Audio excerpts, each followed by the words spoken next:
Old Foamy a legend? I think not. Wow. This is a long one, guys, but I need to share this. It's a pretty scary moment, and I think it will go great with this subreddit. A fun fall day turns to night. What do we do now? Now me and my friends live in this extremely boring little town that really, on all occasions, there's nothing to do at any time ever. All we have is this little POS theater and a rundown skating rink for fun.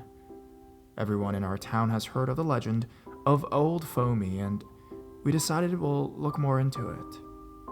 Pretty much the whole gist of things is to park on this fairly thin bridge called Old Foamy in the middle of the night, shut off your car, then honk 3 times. Many bodies have in fact been found dismangled, torn, or murdered around the area, so that just fueled the fire. Oh yeah, the window should be rolled down too. Piece of cake, right? Wrong.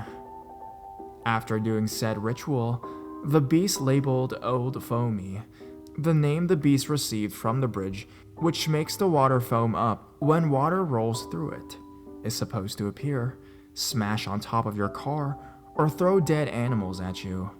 Hence the sign of him before he comes is the car not starting. So me and 4 other pile into my little car and we head off. We arrived there thinking no goat man would ever appear. Stopped, put the car into park, rolled them windows down and honked 3 times. Then, silence, no insects chirping, nor wind nor footsteps. It was fall, by the way. We'd hear stuff going down. While waiting, we hear a crunch in the leaves to our left. I put my hand on the key, preparing to start the car just in case. Then we hear rustling to the right. While being completely distracted, we look up and I happen to catch a glance in the rearview mirror, a figure, a person, but in the most fucked up mass I've ever seen. Not that it was gory, but a fucking cow skull. Instantaneously, I try and start the car. To my luck, warning lights come on and it starts beeping.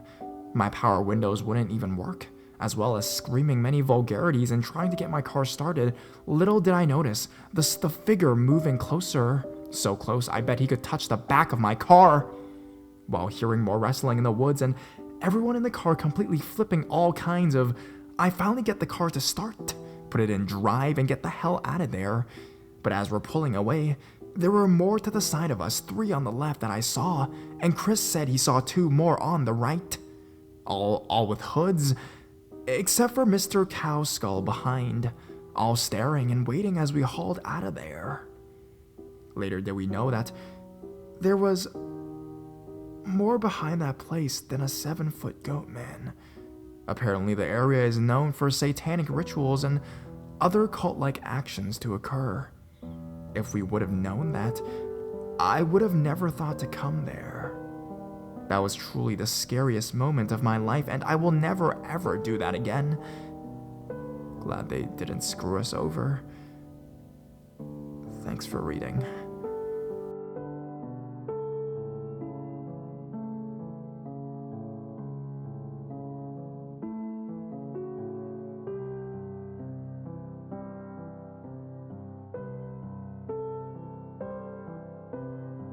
White Walkers in the Aussie Bush. Shortly after high school, some friends and I went camping one weekend. We drove to a national park which had a campground, but we decided to camp outside the ground so we wouldn't have to worry about making too much noise and disturbing other campers. We set everything up in a nice clearing next to a bushy slope, get a fire going, the moon comes out, and we crack open some beers. So far so good. Around 10 p.m., we suddenly hear the sound of people walking downhill through the bush towards our camp.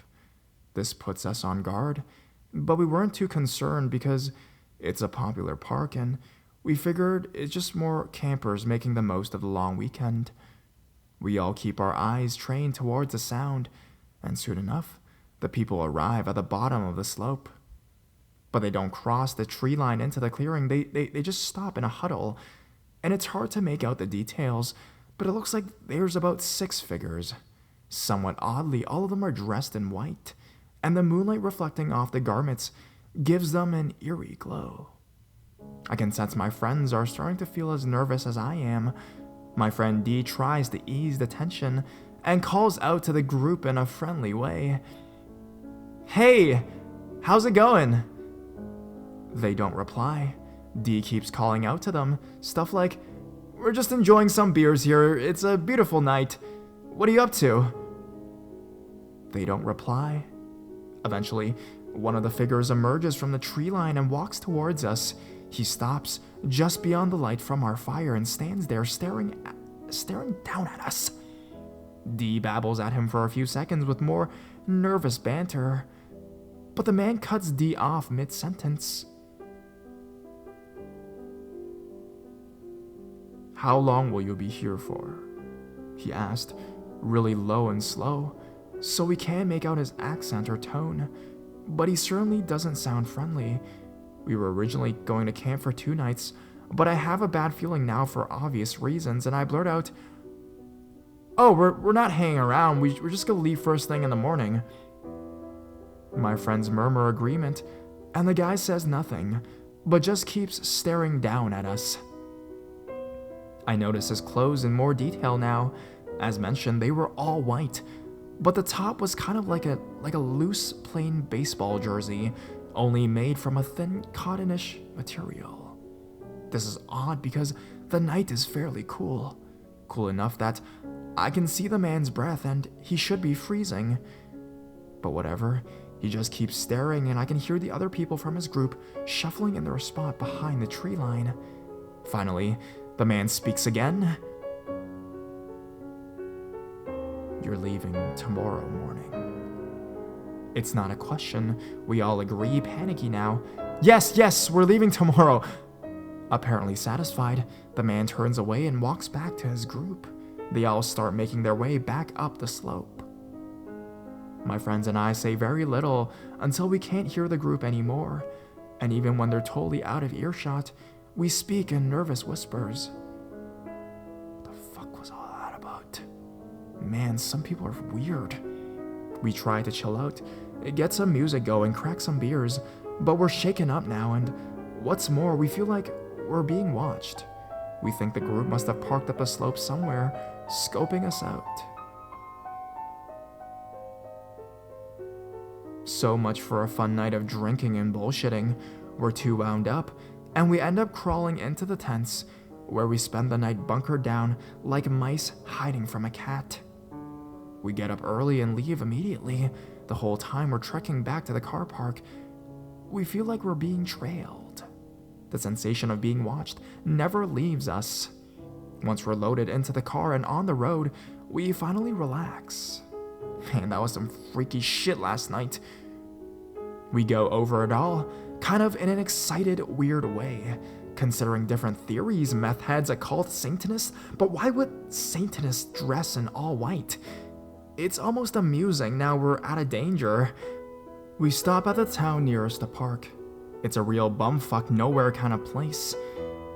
Just a petrol station, a dingy looking pub, a closed down bank, and other retail decay.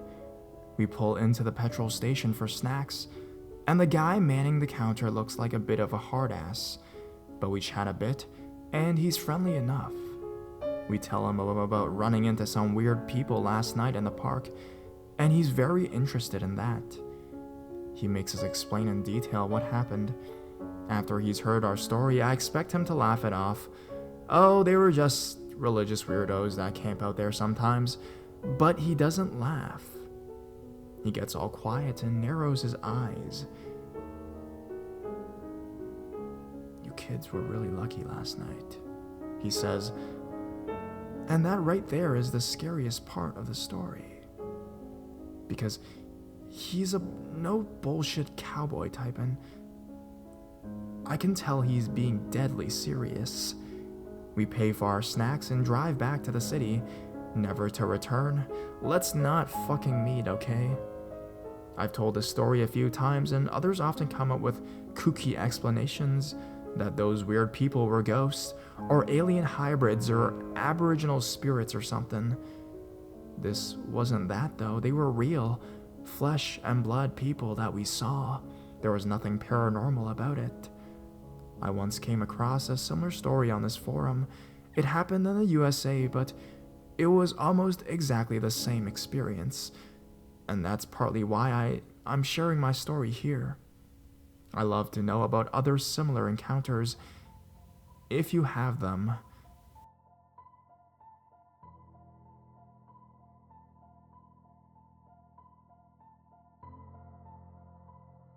Creepy Castle Cult. So let me give you a little backstory. My name is Morgan, and I am a 17-year-old male from North Wales, UK. Me and my friends, 5 of us in total, were going to the castle close to our house to do a Ouija board. We all live on the same street, so we met at my house and then walked the 3 miles to the castle. It is now 11 p.m. and it is completely dark. You have to walk in the woods and up some very steep inclines. It will take us an hour to reach the tower where we are planning to do the Ouija board. So on with the story. We are about 15 minutes from the tower, and my best friend Sherelle tells us all to stop and listen. Just faintly in the distance, we can hear talking and we can smell smoke. Sherelle tells us to walk on, but slowly and quietly. After about 15 minutes, we are about 50 feet from the tower, and now we can hear full-blown chanting. We can see a fire coming from the tower, and I can see a white figure facing towards this fire. I tell everyone to stand behind me and be absolutely quiet. We tiptoe towards the tower, and we are now at the entrance, and I peek my head round and see about 10 hooded figures around a fire and what looks like a dead dog being burned on the fire. After about 1 minute of staring in shock, one of the hooded figures spots me.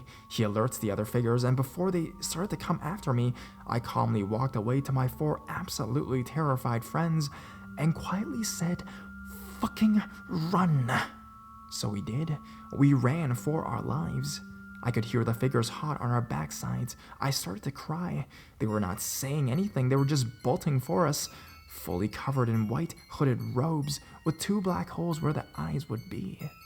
After about what felt like 5-hour chasing, but was only about 5 minutes, we came to the main path leading out of the castle.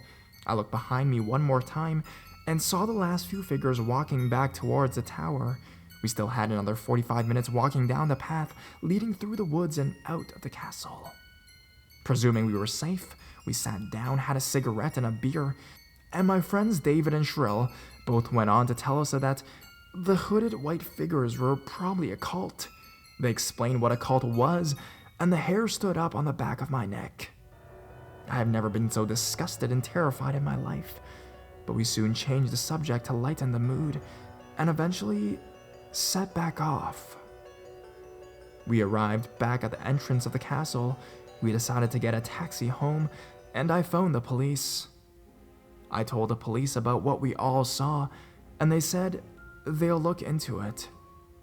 The next day, the police said that they went to the tower and found a fire pit with the remains of a dog in the middle of it, but they never found any trace of the cult.